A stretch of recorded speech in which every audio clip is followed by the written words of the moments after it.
एक हैसी में विद्यालय है जहां हम लोग आदरणीय हम लोगों के बड़े भाई महेंद्र यादव जी विद्यालय चलाते हैं, अच्छा विद्यालय चलाते हैं।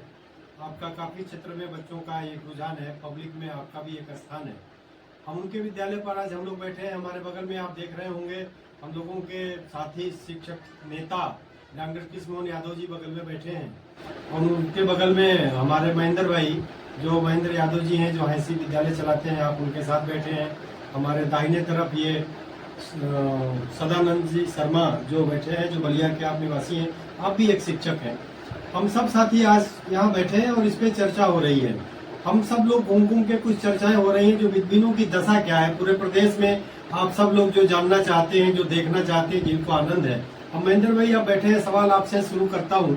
महेंद्र भाई, आप विद्यालयों की दशा आपसे बेहतर कोई नहीं जानता, क्योंकि मैं आते जाते और आप तो जानते हैं कि मेरा यहाँ रिश्ता भी है, मौसियान है, मैं यहाँ आपके बगल में ही हैसी में ही, तो मैं तो यहाँ से परिचित हूँ। तो इसलिए आपको मैंने तब से देखा है जब एक झोपड़ी में करकट डाल करके आप विद्यालय स्टार्ट किया। उस संघर्ष से आप तक यहाँ तक आए हैं। अपने विद्यालयों की दशा वास्तविक क्या है, थोड़ा सा ये जानना चाहेंगे कि विद्यालय जी कैसे रहा है। देखिए, इस समय वित्तविहीनों की संख्या एक रसोईया से भी नीचे स्तर की। हम जो एज ए प्रबंधक जो टूटा फूटा रकम देते हैं, उससे उसकी परिवार का खर्चा नहीं चल पाता है, न बच्चे को पढ़ा पाता है, अपने परिवार का पालन पोषण कर पाता है। परंतु इस देश में तमाम सरकारें आई और गईं, स्थिति यह हो गई है कि रोजगार पा करके शिक्षक बेरोजगार है, आर्थिक हालत उसकी खराब है। सरकार को इसके प्रति चेतना चाहिए और हम शिक्षकों को सही जीवन यापन करने के लिए, क्योंकि हम शिक्षित हैं, हम बुद्धिजीवी हैं, लेकिन हमारे पास अर्थ की कमी है, जिससे वजह से कुंठित है। अगर यही स्थिति रही तो शिक्षक भी आंदोलन करेगा और जो बेरोजगारों की फौज खड़ा हो रही है, देश में भ्रष्टाचार बढ़ रहा है, तो एक दिन श्रीलंका होना पड़ेगा, बांग्लादेश होना पड़ेगा, नेपाल होना पड़ेगा, म्यांमार होना पड़ेगा, वर्मा होना पड़ेगा, अफगानिस्तान होना पड़ेगा।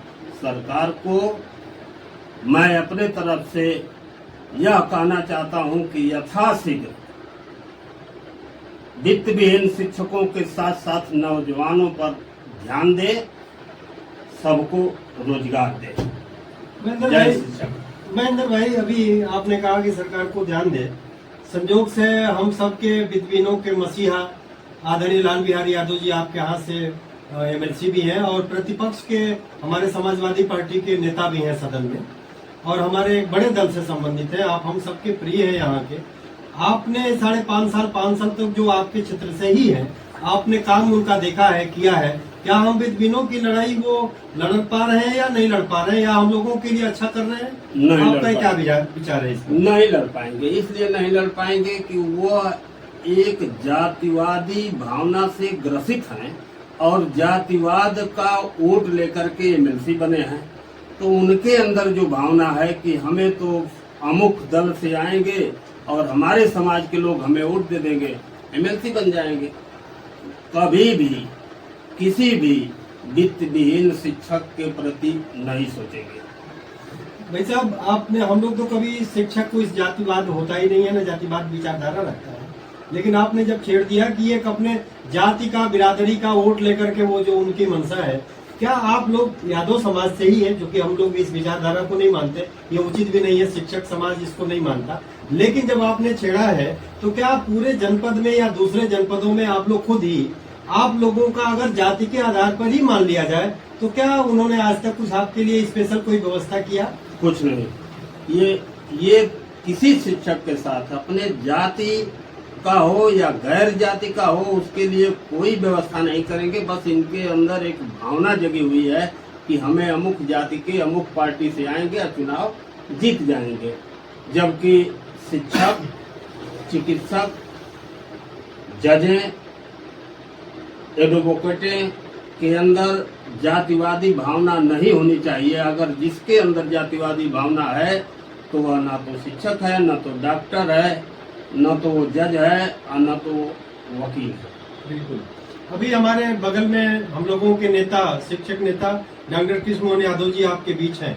महेंद्र भाई की बात आप लोग सुन रहे थे। डॉक्टर साहब भी शिक्षकों के लिए संघर्ष कर रहे हैं। डॉक्टर साहब, जो फील्ड में आप चल रहे हैं, महेंद्र भाई ने जो अभी बात छेड़ी है उस पर क्या आपको लग रहा है कि वित्तविहीनों के हित में हम लोग जो संघर्ष कर रहे हैं, वित्तविहीन इससे निराश हो रहा है और हमारे नेताओं की स्थिति आप देख रहे हैं। आप एक शिक्षक नेता है, आपकी भी मंशा है। आप क्या चिंतन लेकर के वित्तविहीन शिक्षकों के साथ फील्ड में हैं और वास्तव रूप में आप वित्तविहीनों के लिए क्या करना चाहते हैं? धन्यवाद।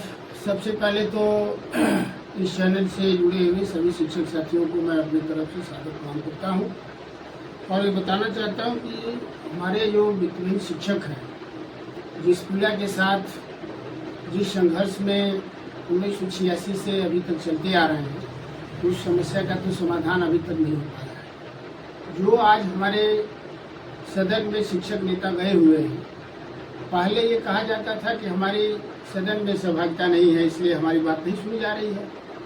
लेकिन आज तो वहाँ वित्तविहीन के एमएलसी जो है, संगठन छोड़ पार्टियों से गए हुए हैं और देना पार्टियों को ही है, सरकार को ही है।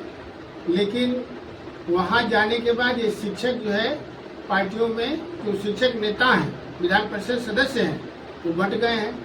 जबकि दोनों पार्टियों को जो शिक्षक एमएलसी जीते हैं, वित्तविहीन सबको वोट दिया है। तो जब सबको वित्तविहीन ने वोट दिया है तो सारे एमएलसी मिलकर के वित्तविहीन के लिए काम करें, लेकिन काम नहीं कर पा रहे हैं। हमने तो देखा है वर्तमान एमएलसी का जो क्षेत्र है, वाराणसी निर्वाचन क्षेत्र का, मैं 8 जनपद में जा रहा हूँ, कहीं जो है इनके सिलापट नहीं लगे हुए हैं, जमीन पर कोई काम दिख नहीं रहा है। शिक्षक का व्यक्तिगत जो शिक्षक जो है अब रिटायरमेंट के कगार पर है और सेवानिवृत्ति के लिए वह शिक्षक जो है कितना आंदोलन, धरना, प्रदर्शन रहा, मीडिया के लोग गवाह हैं। और जिला स्तर से लेकर के मंडल तक, प्रदेश मुख्यालय तक, जंतर मंतर तक शिक्षकों ने जाकर के सरकार को ज्ञापन दिया है। तो ये एक अवसर था सारे एमएलसी मिलकर के और पूरे प्रदेश के वित्तविहीन शिक्षकों को इकट्ठा करते, सरकार से कहते कि भाई इन शिक्षकों ने हमको वोट दिया है और इनका अगर हम काम नहीं कराएंगे तो हम एमएलसी किस काम के हैं? हम केवल नाम के एमएलसी थोड़े हैं, हमको काम भी तो करना है।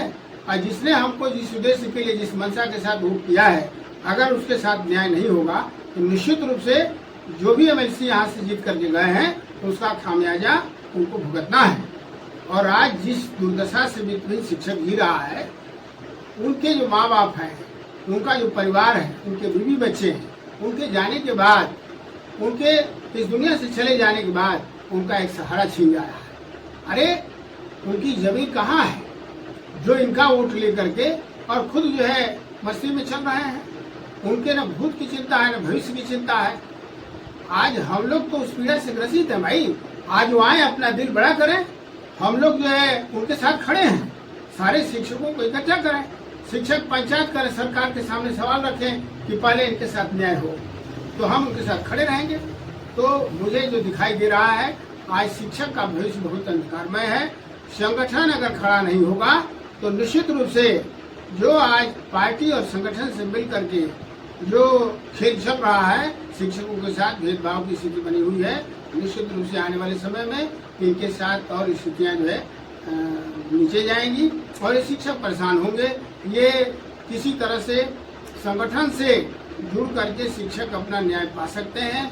आज हम लोग संगठन के साथ उनको जोड़ने के लिए काम कर रहे हैं, उनकी समस्याओं को सुन रहे हैं, उचित पटल पर उसको समाधान के लिए ले भी जा रहे हैं और हमें आशा है कि आने वाले समय में निश्चित रूप से उनका समाधान हम लोग संगठन के माध्यम से करा पाएंगे। डॉक्टर साहब, बड़ा अच्छा आपने छेड़ा। आप शिक्षक नेता के साथ साथ शिक्षक समाजवादी पार्टी के भी प्रदेश के नेता हैं, प्रदेश पदाधिकारी हैं।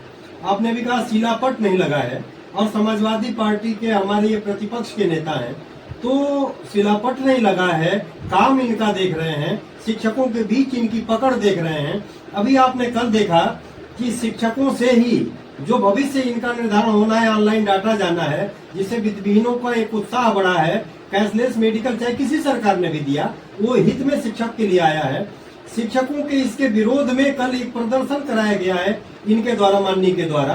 तो ये चीजें आप कहीं ना कहीं आप ये फील नहीं करते हैं कि ये शिक्षक आक्रोशित होकर के समाजवादी पार्टी के विपरीत विचारधारा न बना ले, तो क्या पार्टी का नुकसान होता? आप इस पर नहीं देख रहे हैं क्या? दिखाई नहीं दे रहा है? अगर दिखाई दे रहा है तो आप लोग प्रदेश के भी उस स्तर पे नेता हैं, शिक्षक समाजवादी सभा में आप एक अच्छा पद है, क्या आप लोग अपने आदरणीय राष्ट्रीय अध्यक्ष जी से, आदि लोगों से इस पे चर्चा नहीं करा रहे हैं कि ये लोग कर क्या रहे हैं? क्या इससे नुकसान समाजवादी पार्टी का नहीं हो सकता है क्या? निश्चित नुकसान हो रहा है।